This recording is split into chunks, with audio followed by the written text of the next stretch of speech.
On this auspicious day of 75th independence, we celebrate glorious year of independence from British rule on August 15, 2022. The day of 15 August in 1947 has been golden history of India. It is the day when India got its freedom from the 200 years of British rule.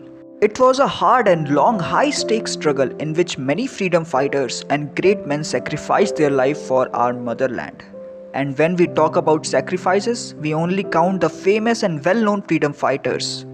But today, I will tell you about the youngest freedom fighters who sacrificed themselves at a very early age of their life and yet no one knows about them. Their love for the nation.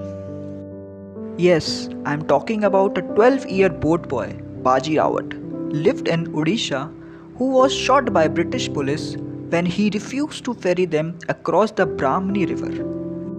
Next is 18-year-old Khudiram Bose, and youngest India's revolutionary freedom fighter who opposed British rule of India, and in attempt to assassinate a British judge, he was hanged to death at the age of 18 by the British government. Next is a daughter from Naga tribes, titled as Daughter of the Hills, Rani Gaidinliu.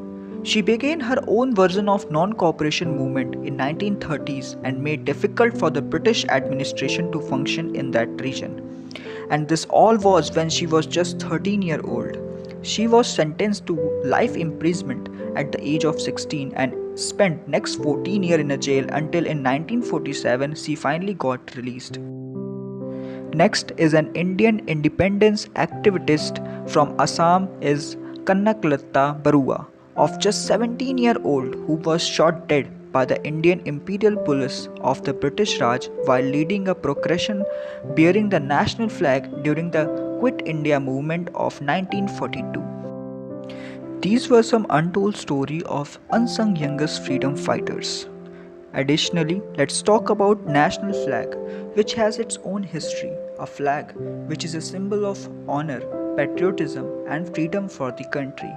It represents the unity of people of India in spite of the differences in language, culture, religion, class. The first ever flag was printed by Mr. Pingali Venkaya for freedom movement. Subsequently, more modification of a design took place, including a white strip in the center. This modification took place for other religious communities and also created a background for the spinning wheels. Still, there is a controversy who designed the present national flag. Some article says a Muslim woman, Suraya Tyabji, designed it with a saffron kesariya on top depicting courage and sacrifice, white in the middle which represents truth, peace and purity, with blue colored Ashok Chakra, and green at the bottom showing prosperity in equal proportion, that is the ratio of 2:3. With this, I wish you a very happy independence and hope you don't throw the flag on the road or on the garbage. Respect the Indian flag. Jai Hind.